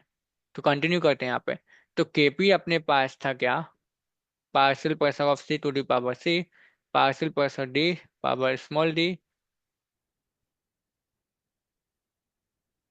ठीक है, रखते हैं इसमें वैल्यू। तो आप इसमें जब वैल्यू रखोगे सी वाली, तो सी वाली क्या आएगी, concentration of C R T. और इसकी होल पावर क्या थी, small C. Similarly concentration of D R into T, और होल पावर में थी स्मॉल डी। देखो आप स्टेप वाइज करोगे ना तो ये बहुत सिंपल है, और बिल्कुल भी टफ नहीं है। साथ में करते चलना, आपको बिल्कुल क्लियर हो जाएगा। ठीक है। तो पहला काम हमने क्या किया, इसमें वैल्यू पुट कर दी। अब कंसंट्रेशन वाली टर्म अलग कर लेते हैं हम। देखो, कंसंट्रेशन यहाँ पे सी था, इसकी पावर भी सी है। फिर कंसंट्रेशन डी है, उसकी पावर डी है। और एक कंसंट्रेशन ए का है, जिसकी पावर ए है। और बी का है, जिसकी पावर बी। अब इस वाले टर्म को अलग करते हैं, ठीक है। तो यहाँ पे बचा आर टी की पावर सी, इंटू में आर टी की पावर बचा यहाँ पे डी। और डिवाइड में क्या हो गया, आर टी की पावर आपका ए और आर टी की पावर यहाँ पे बी। ये बचा अपने पास एक्सप्रेशन में, गई। समझ आया ना आपके पास, सिंपल सी बात है ये तो, सिंपल मैथमेटिक्स है। अब आप देखो यहाँ पे हम क्या करने वाले हैं। देखो, ये जो एक्सप्रेशन है वो किसके इक्वल है, ए इक्वल है आपका के सी के। ये तो था के सी। तो हम क्या कहेंगे, यहाँ पे के पी इक्वल हो जाएगा आपका के सी। और इंटू में क्या है, देखो आर टी की पावर, देखो ऊपर में मल्टीप्लाई में आपको पता है कि जो पावर है वो जुड़ जाती हैं, ऐड हो जाती हैं। तो ये हो जाएगा आपका, सॉरी सी प्लस डी हो जाएगा। ठीक। ये हो जाएगा C+D। और जो डिवाइड में आपको पता है यहाँ पे क्या था, A+ भी हो जाएगा। अब देखो डिवाइड है, डिवाइड में पावर क्या होती है, सब्ट्रैक्ट हो जाती है, तो आप सब्ट्रैक्ट कर दो। तो KC ये हो जाएगा RT की पावर C+D माइनस A+B। और इसी के लिए हम एक नया टर्म यूज कर लेंगे यहाँ पे। हम बोलेंगे KC RT की पावर यहाँ पे हो जाएगा डेल्टा NG। ये आपका रिलेशन आ गया। अब यहाँ पे आप नोट कर लेना कि डेल्टा NG क्या है। तो डेल्टा NG इक्वल हम लेके चले हैं C+D माइनस A+B, जो कि क्या थे आपके। आप यहाँ पे ऐसे नोट कर लेना कि नंबर ऑफ गैसियस मोल्स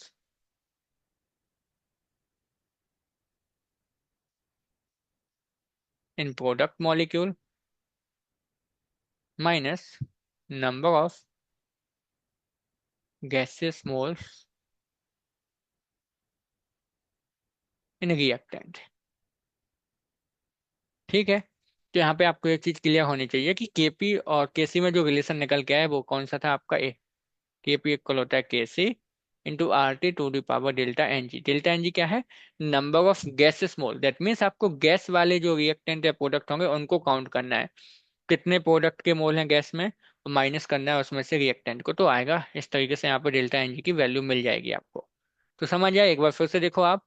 क्या किया हमने, KP KC का एक्सप्रेशन लिख लिया इस रिएक्शन के लिए आइडियल गैस इक्वेशन का यूज करके। यहाँ पे प्रेशर को किसके फॉर्म में रख लिया आपने, यहाँ पे प्रेशर को हमने रख लिया हमने किस फॉर्म में, कंसंट्रेशन के फॉर्म में उसको पुट कर दिया। फिर उसमें हमने कुछ नहीं किया, सिंपल सा रीअरेंजमेंट किया और ये आ गया किसका, KP equal KC RT to the power delta NG। तो ये रिलेशन होता है किसमें, KP और KC में, हमें ध्यान रखना है। आगे चले। तो ये तो होगी नॉर्मल बात। अब हम यहाँ पे ओके टाइप्स के पहले यहाँ पे हम आपको एक रिलेशन बता दें, इसके कुछ केसेस हैं तो हम यहाँ पे बता देते हैं आपके लिए। ओके कुछ एक्स्ट्रा स्लाइड नहीं है आई थिंक। ठीक है, यहाँ पे आपके पास है और स्पेस है थोड़ा सा, है ना। तो इस स्पेस में आपको हम बता देते हैं, समझना। यहाँ पे समझ लेना आप।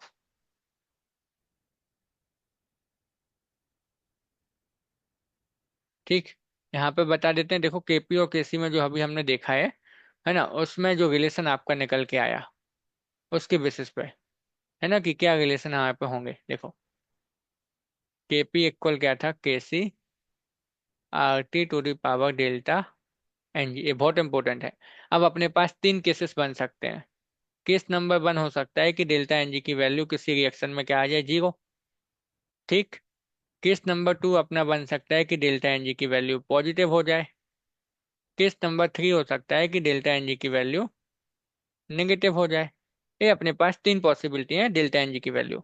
अब डेल्टा NG की वैल्यू यदि किसी रिएक्शन में क्या है, 0, तो अभी इसमें आप 0 पावर में पुट करोगे तो क्या आएगा, यदि delta KP equal KC RT to the power 0, तो किसी की पावर 0 मतलब क्या आता है, 1। Sorry all of you. तो हो जाएगा KP इक्वल KC के।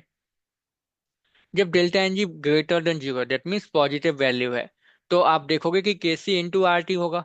प्लस में पावर आएगी तो इंटू में रहेगा वो RT। तो आप देख के बोल सकते हो कि जब हमने KC में RT से मल्टीप्लाई किया तब जाके वो KP के इक्वल हुआ। तो हम क्या बोलेंगे कि KP बड़ा होगा KC से, तभी तो उसमें कुछ मल्टीप्लाई करना पड़ा इक्वल बनाने में, है ना। और जब लेस देन की बात होगी तो आप बोल दोगे कि KP की वैल्यू क्या आएगी, लेस देन KC। तो इस तरीके से तीनों के हमें ध्यान रखने हैं, एग्जाम में इससे क्वेश्चंस पूछे जाते हैं इस रिलेशन से। तो रिलेशन और इसके तीनों के हमें ध्यान रखने हैं। तो ये हमने यहाँ पे देख लिया। यहाँ पे भी काफी स्पेस था, आप यहाँ पे भी हम इसको लिख सकते थे, है ना, KP KC का रिलेशन। अच्छा, कैसे निकालते हैं डेल्टा N की वैल्यू, तो कुछ एग्जाम्पल यहाँ पे बता देते हैं आपको। ठीक, कुछ एग्जाम्पल समझना। जो अभी हमने देखा कि KP इक्वल क्या था, KC RT to the power delta NG। कैसे निकालेंगे डेल्टा NG की वैल्यू, एक एग्जाम्पल से समझ लेते हैं। सपोज हमने आपको रिएक्शन दे दी, सॉरी,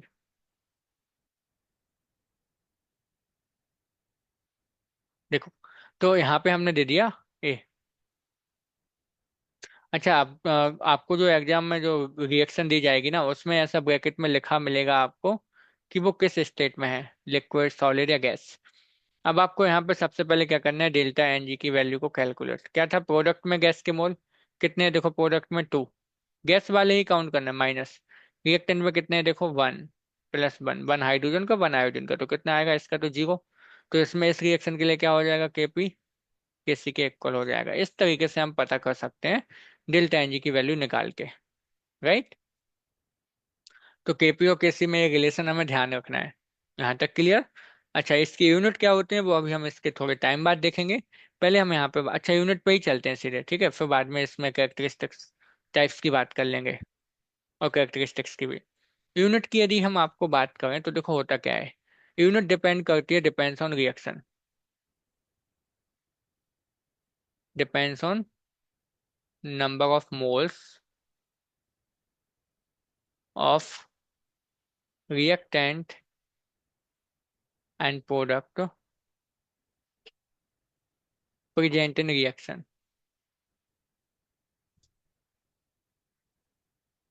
कैसे वो समझते हैं, देखो। जब भी हम यहाँ पे एक एग्जांपल लेते हैं, आपको आपको कैसे समझना है वो समझो आप। जैसे हमने एक रिएक्शन ले ली सपोज, ठीक है।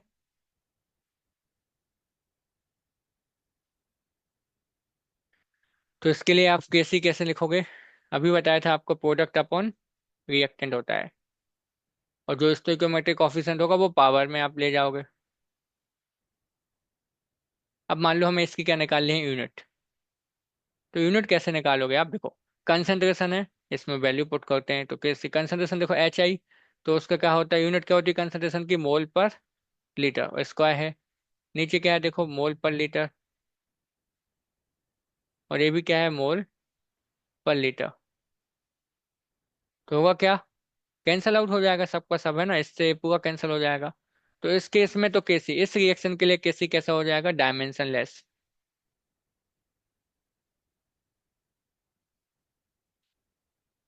समझ गए ना आप? अच्छा, एक और एग्जांपल लेके देखते हैं। तो इस तरीके से मोल्स पर डिपेंड करता है कि कितने मोल्स हैं। जैसे दूसरा एग्जांपल आपको यहाँ पे दें हम।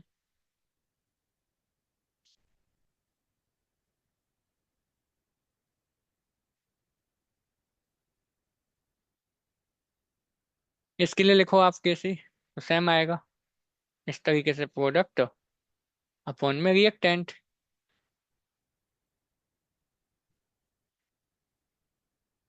अब यूनिट देखो आप, देखो ऊपर NH3 की कंसंट्रेशन है तो मोल पर लीटर होती है यूनिट कंसंट्रेशन की। स्क्वायर तो स्क्वायर कर दो आप। नीचे क्या आएगा, देखो, मोल पर लीटर,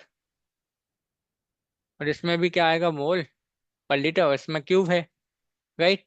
तो आप जब देखोगे तो क्या होगा, इस टू से तो एक एक कैंसिल हो जाएगा, एक ये बचेगा ओनली टू यहाँ पे। जब ऊपर आप इसको लेके जाओगे तो क्या आ जाएगा, देखो, मोल टू दी पावर -2 और लीटर टू दी पावर 2। तो ये इसकी यूनिट आएगी। तो इस तरीके से आप देखोगे कि रिएक्टेंट में या प्रोडक्ट में कितने मोल्स हैं, उसके अकॉर्डिंग उस रिएक्शन के लिए इस इक्विलिब्रियम कांस्टेंट की यूनिट अलग अलग आएगी। राइट। याद रखना, जो केपी और केसी है ना, इसकी वैल्यू किस पर डिपेंड करती है, only on temperature. Concentration change करोगे उस रिएक्शन में कोई प्रॉब्लम नहीं है, कुछ भी नहीं होगा, केपी केसी की वैल्यू उतनी ही आएगी। किस पर डिपेंड करती है, तो याद रखना, इक्विलिब्रियम कांस्टेंट की वैल्यू ओनली ऑन टेम्परेचर पर डिपेंड करती है। कैसे करती है वो हम नेक्स्ट क्लास में समझेंगे। Sorry all of you. Right. तो यहाँ तक आपको क्लियर, सिंपल है। अच्छा, अब हम यहाँ पे पहले बात कर लेते हैं टाइप्स ऑफ केमिकल इक्विलिब्रियम की, फिर उसके बाद कैरेक्टरिस्टिक्स की भी बात कर लेंगे थोड़ी सी। इसमें समझना आप, अभी कौन से टाइप हैं आपको हम बस सिंपल सा बताने वाले हैं। एक होता है आपका होमोजीनियस, क्योंकि ये भी एक बार एग्जाम में आ चुका है, जेई में। और दूसरा होता है हेट्रोजीनियस।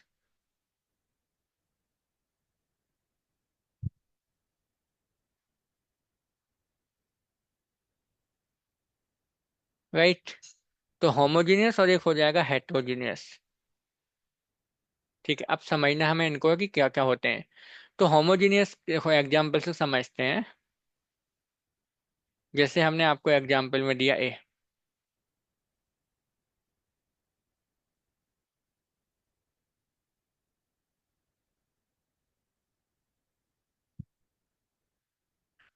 तो आपको क्या देखना है, रिएक्शन देखनी है। रिएक्शन में आपको रिएक्टेंट और प्रोडक्ट को देखना है, और उनकी स्टेट देखनी है, फेज देखनी है। ये किस में है, देखो गैस में है दोनों, और ये भी किस में है, गैस में है। तो यदि किसी रिएक्शन में आपको देखने को मिले कि जो रिएक्टेंट और प्रोडक्ट है सबके सब एक ही फेज में है, और उसमें इक्विलिब्रियम भी है, तो उसको नाम दोगे आप होमोजीनियस। एक और एग्जाम्पल जैसे आपको दें तो, अभी लिखा हमने। राइट। तो ये सब के सब जो यहाँ पे हो जाएंगे आपके, वो क्या हो जाएंगे,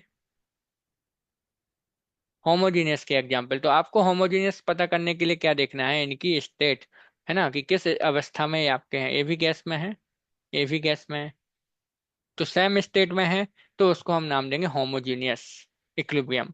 है ना, सेम स्टेट होनी चाहिए और साथ में इक्विलिब्रियम भी आना चाहिए, उसमें होना चाहिए, तो नाम दे दोगे आप होमोजीनियस। हेट्रोजीनियस का मतलब क्या है, यहाँ पे आपको अलग अलग देखने को मिलेगी, है ना, डिफरेंट फेजेस हो जाएंगे। जैसे हम ऐसे ले लें, कैल्शियम कार्बोनेट है, सॉलिड है ना, इसको आप हीट करोगे तो ये ब्रेक हो जाएगा इस तरीके से। तो आप यहाँ पे देखो, यहाँ पे क्या क्या देखने को मिल गया हमें, देखो, एक इसमें था सॉलिड में, और यहाँ पे ये भी सॉलिड है, कोई प्रॉब्लम नहीं, लेकिन एक इसमें आ गया गैस। तो जहाँ पे आपको ये फेजेस चेंज होती दिखेंगी ना रिएक्शन सिस्टम में अपने, उसको हम नाम देंगे हेट्रोजीनियस इक्विलिब्रियम, राइट। तो सिंपल सा एग्जांपल था अपने पास से, CaCO3 को हीट किया तो ये, जैसे आप और भी दे सकते हो ना, जैसे इसको देखो, सॉलिड होता है, हीट कर दोगे आप तो 2KCl, इस तरीके से। तो ये क्या है, देखो सॉलिड है, और ये क्या हो जाएगी, देखो गैस। तो ये भी किसका एग्जाम्पल हो जाएगा, हेट्रोजीनियस का। तो आपको सिंपल होमोजीनियस का मतलब क्या होगा, आप यहाँ पे सिंपल ऐड रखोगे कि इक्विलिब्रियम होगा और सेम फेजेस होंगे रिएक्टेंट और प्रोडक्ट की। और हेट्रोजीनियस मतलब क्या होगा यहाँ पे, डिफरेंट फेज, एक भी यदि डिफरेंट हो जाती है ना, तो उसको हम नाम दे देंगे फिर हेट्रोजीनियस इक्विलिब्रियम। तो एग्जाम में क्वेश्चन क्या आता है इससे, वो आपको तीन चार रिएक्शंस दे देंगे, फिर वहां पे आपको पूछेंगे कि ये कौन सा होगा, होमोजीनियस है हेट्रोजीनियस। तो आप वहां देख के बता सकते हो कि ये होमोजीनियस है और ये आपका हेट्रोजीनियस है, राइट। तो सिंपल था। अब हम आगे यहाँ पे बात कर लेते हैं जल्दी से, किसकी, कैरेक्टरिस्टिक्स ऑफ इक्विलिब्रियम कांस्टेंट की, है ना, लास्ट टॉपिक है आज का। नेक्स्ट क्लास में फिर हम कंटिन्यू करेंगे यहाँ से फैक्टर्स को, कि कौन कौन से फैक्टर्स होते हैं जो इक्विलिब्रियम को अफेक्ट करते हैं, राइट। तो यहाँ पे पहली कैरेक्टरिस्टिक्स आप देखना, हम आपको एक रिएक्शन से लेके चलते हैं। जैसे अब सपोज अपने पास ये रिएक्शन हमने दे दी, तो इसके लिए केसी आपका क्या आएगा, प्रोडक्ट का कंसंट्रेशन अपॉन में रिएक्टेंट का कंसंट्रेशन, यही होता है। अब हमने क्या किया, सपोज इस रिएक्शन को रिवर्स कर दिया, रिवर्स कर दिया किसको, रिएक्शन को। तो क्या होगा, C+D रिएक्टेंट बन जाएगा और A+B प्रोडक्ट बन जाएगा। तब केसी, अब यहाँ पे हमने एक नया कांस्टेंट ले लिया केसी प्राइम, तो क्या आएगा, अभी ये ए भी आ गया और CD नीचे आ गया। यदि हम दोनों को कंपेयर करें, है ना, 1 और 2 को कंपेयर करें,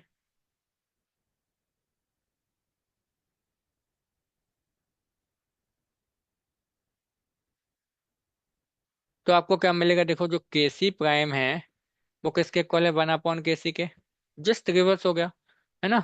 तो ये आ जाएगा एक पहली। तो पहली कैरेक्टरिस्टिक्स क्या है कि यदि आपने किसी केमिकल रिएक्शन को रिवर्स कर दिया, मतलब रिएक्टेंट को प्रोडक्ट बना दिया, प्रोडक्ट को रिएक्टेंट, तो उस केस में जो उस रिएक्शन का इक्विलिब्रियम कांस्टेंट होगा, और जो नया इक्विलिब्रियम कांस्टेंट आएगा दूसरी रिएक्शन के लिए, वो उसका 1 होगा, उसका भी क्या हो जाएगा, वो रिवर्स हो जाता है।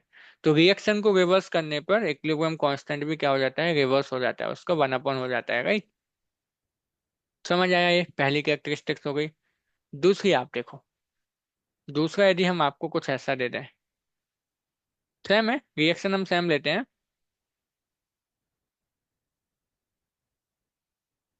ठीक है। अब यहाँ पे इसके लिए तो अपना ये पहले ही था, जो था तो सेम ही था, कि C और D का कंसंट्रेशन और डिवाइड में A और B का, ये तो अपना सेम था, है ना। अब हम क्या करेंगे यहाँ पे, हम इसमें क्या करते हैं, जो इस रिएक्शन को हमने रिवर्स किया था, अभी क्या करते हैं, इसमें मल्टीप्लाई कर देते हैं। इसको हमने क्या किया, इस रिएक्शन को सपोज हमने 2 से मल्टीप्लाई किया और यहाँ पे लिखते हैं, तो क्या हो जाएगा, 2A + 2B,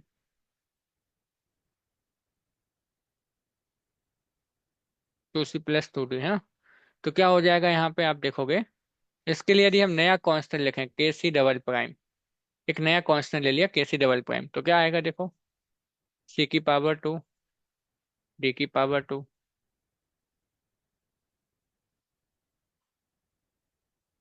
इसको इक्वेशन नंबर 3। अब अभी आप इसको फिर से कंपेयर करो।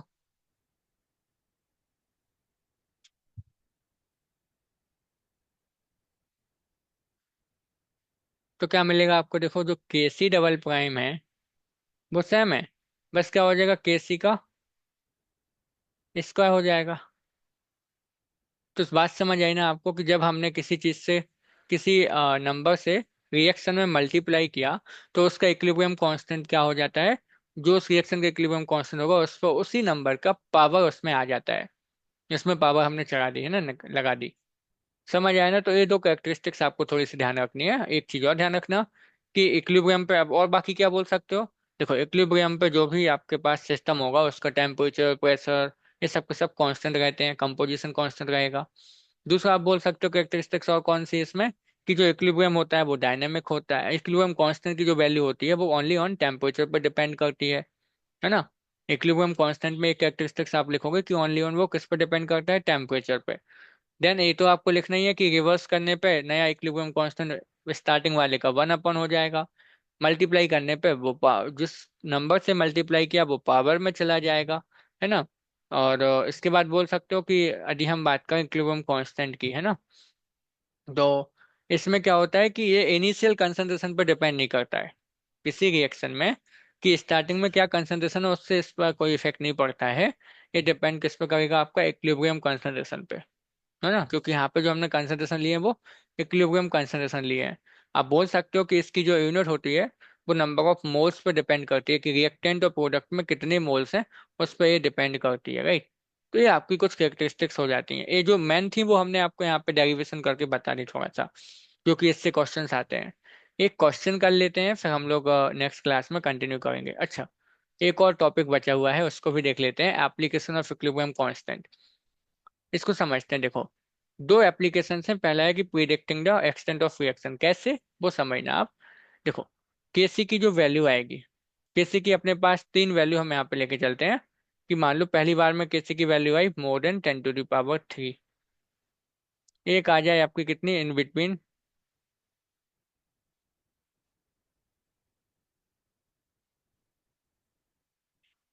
लेस देन, ठीक। आप देखो यहाँ पे समझना थोड़ा सा। यदि इस केसी की वैल्यू किसी रिएक्शन के लिए 10⁻³ से ज्यादा आई, किसकी वैल्यू, केसी की वैल्यू, तो उसका मतलब है रिएक्शन कंप्लीट होने वाली है ना। तो इसका मतलब क्या है, टुवर्ड्स कंप्लीशन,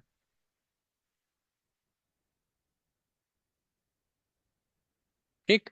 और यदि इन बिटवीन है तो इसको आप बोलोगे दैट एक्सपेरि जो आपकी रिएक्शन है ना, हैपन, आप बोलोगे सिग्निफिकेंटली।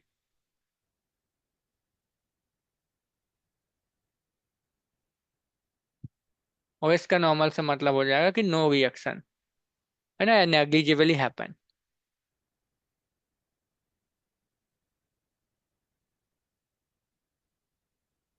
राइट। अब एक चीज समझना आप, केसी की जो वैल्यू हम निकालेंगे रिएक्शन में, यदि आपको उसकी वैल्यू 10⁻³ से ज्यादा मिलती है, तो उसका मतलब रिएक्शन लगभग कंप्लीट होने वाली है, उसी तरफ चलेगी, प्रोडक्ट की तरफ। तो हमें एक्सटेंट ऑफ रिएक्शन का पता चलता है कि उसमें प्रोडक्ट ज्यादा है कि रिएक्टेंट ज्यादा है। तो 10⁻³ से ज्यादा आई मतलब प्रोडक्ट ज्यादा हो गया। 10⁻³ से 10⁻³ के बीच में यदि वैल्यू आती है मतलब सिग्निफिकेंट अमाउंट में रिएक्शन हुई है, कि मतलब रिएक्शन में रिएक्टेंट भी है प्रोडक्ट भी है, और सिग्निफिकेंट अमाउंट में वो रिएक्शन आपकी हुई है, राइट। 10⁻³ से कम आती है यदि किसी की वैल्यू, तो मतलब उसका है कि नेग्लिजिबली रिएक्शन हुई है, ना के बराबर, पूरा का पूरा रिएक्टेंट ही रखा हुआ है। तो उसका मतलब होता है नॉर्मल से नो रिएक्शन। तो पहले चीज हमें पता चलेगा predicting the extent of reaction, उसकी वैल्यू कंपेयर करके, राइट। दूसरी चीज आप समझो, predicting the direction of the reaction. Direction का पता कैसे चलता है वो समझना आप। देखो फिर से आप एक वो रिएक्शन ले लो, कुछ भी टाइम ले लेते हैं, A+B, और इसके लिए आप ले लो C+D। अब ये रिवर्सिबल रिएक्शन है। इसमें आप देखो, हम यहाँ पर डिफाइन करते हैं क्यू। क्यू क्या है, तो इसको हम बोलते हैं, अच्छा ऐसे लिख लो इसको,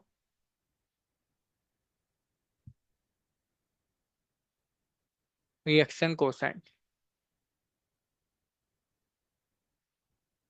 इसको हम दिखाते हैं क्यू से, ठीक है।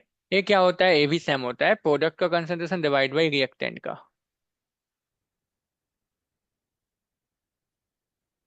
ठीक है, ए होता है। ठीक। अब बस इसमें और के इक्विलिब्रियम जो अपना था केसी में, डिफरेंस कहाँ पे होता है वो समझना।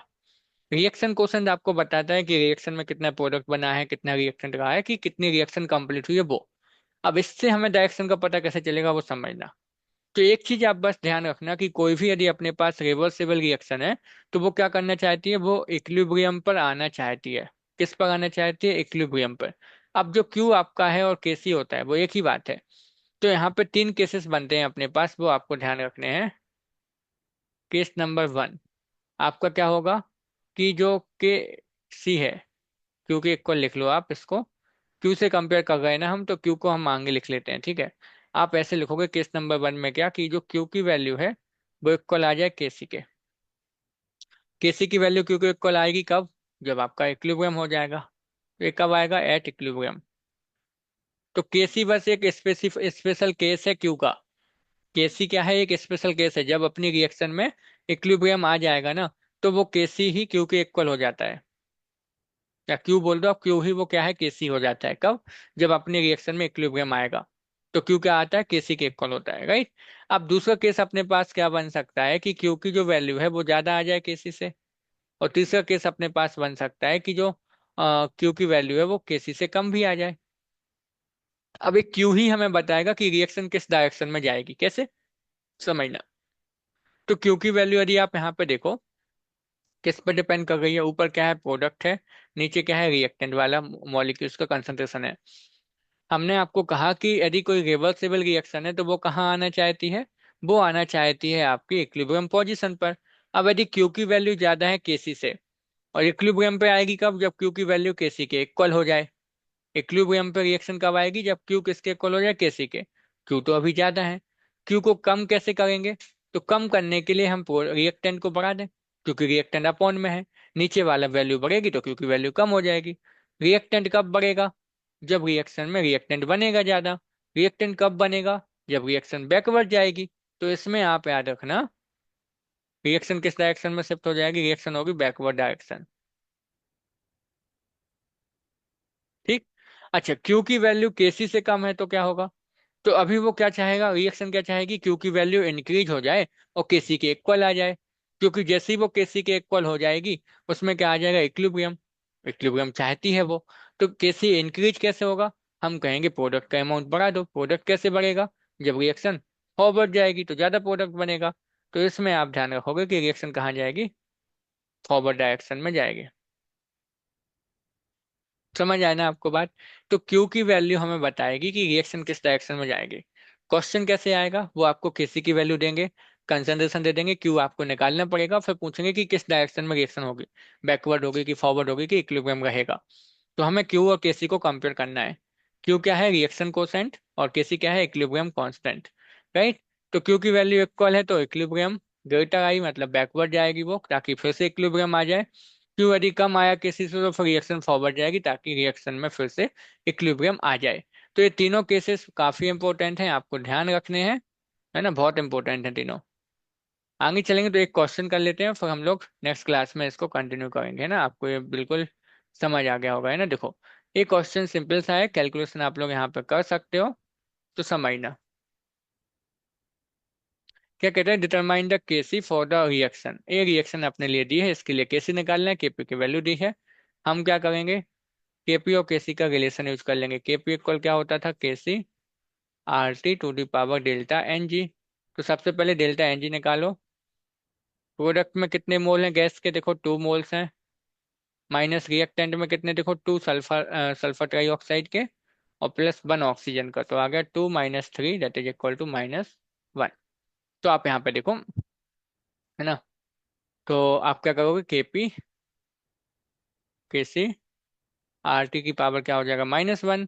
तो केसी इक्वल क्या आ जाएगा? KP into R into T. देखो, टेम्परेचर क्वेश्चन में दिया है, केपी की वैल्यू क्वेश्चन में दी है, बस हमें यहाँ पे पुट करनी है, आंसर आपको मिल जाएगा। तो केपी कितना है? देखो 3.4 वाट, राइट। अब आप एक चीज यहाँ पे ध्यान रखना कि जब हम यहाँ पे आर की वैल्यू पुट करेंगे तो हमें बार वाली वैल्यू पुट करनी है ना। तो कितनी आएगी? देखो 0.083 होती है लीटर बार पर केल्विन पर मोल, है ना। ये होती है इसकी वैल्यू।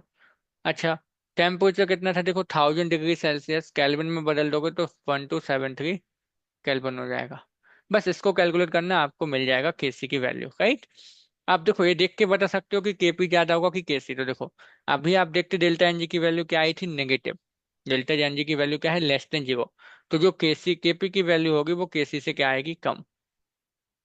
तो यहाँ पे जब आपके पास ऑप्शंस होंगे ना इस टाइप के क्वेश्चन में, तब आप कैलकुलेशन करने की बजाय एक बार ऑप्शन को भी चेक कर लेना कि जो केपी की वैल्यू दी है 3.4, उससे ज्यादा वैल्यू है क्या ऑप्शन में कोई एक। जो ज्यादा होगी वो उसका आंसर हो गया।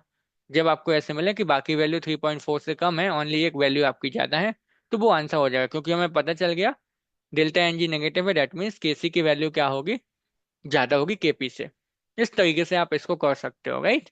समझ आई ना ये बातें। तो जो जो अभी आज हमने डिस्कस किया, इक्विलिब्रियम कांस्टेंट हो गया, और है ना इक्विलिब्रियम होता क्या है, केपी केसी में रिलेशन हमने देख लिया, इक्विलिब्रियम कांस्टेंट की कैरेक्टरिस्टिक्स देख ली हमने, है ना, और यूनिट्स भी हमने बात कर ली। तो नेक्स्ट सेशन में हम लोग कंटिन्यू करेंगे, देखेंगे कि जो फैक्टर्स होते हैं जो इक्विलिब्रियम को अफेक्ट करते हैं, कौन कौन से फैक्टर हैं उनकी बात करेंगे, लेचैटेली प्रिंसिपल को समझेंगे, और उनसे रिलेटेड कुछ क्वेश्चंस भी करेंगे, राइट। सो आई होप आपको ये सारी चीजें क्लियर होंगी। यदि कोई डाउट रहता है आपको, तो आपको नेक्स्ट क्लास में कमेंट सेक्शन में हमें पूछ लेना है, हम नेक्स्ट क्लास में आपको बता देंगे। सेशन पसंद आए तो लाइक करना और शेयर करना, है ना, और ये आपने अभी तक सब्सक्राइब नहीं किया है तो इसको सब्सक्राइब भी कर लेना है, राइट। सिंपल सा चैप्टर है, हम इसी तरीके से इसको कंप्लीट करेंगे। सो डोंट वरी, बट हाँ, जब आप इस वीडियो को देखोगे तो अपने नोट्स बनाते चलना साथ में, है ना, ताकि जब हम क्वेश्चन प्रैक्टिस करें तो आपको यहाँ से हेल्प मिल जाए, है ना, और आपके स्कूल एग्जाम में जो न्यूमेरिकल्स आएंगे या फिर आपके जो डेरिवेशंस आएंगे वो भी आपसे बनने लगेंगे, राइट। तो देखने के साथ साथ आपको नोट्स भी बनाते चलना है। मिलते हैं नेक्स्ट सेशन में। Thank you so much for watching this video all of you. Bye bye everyone.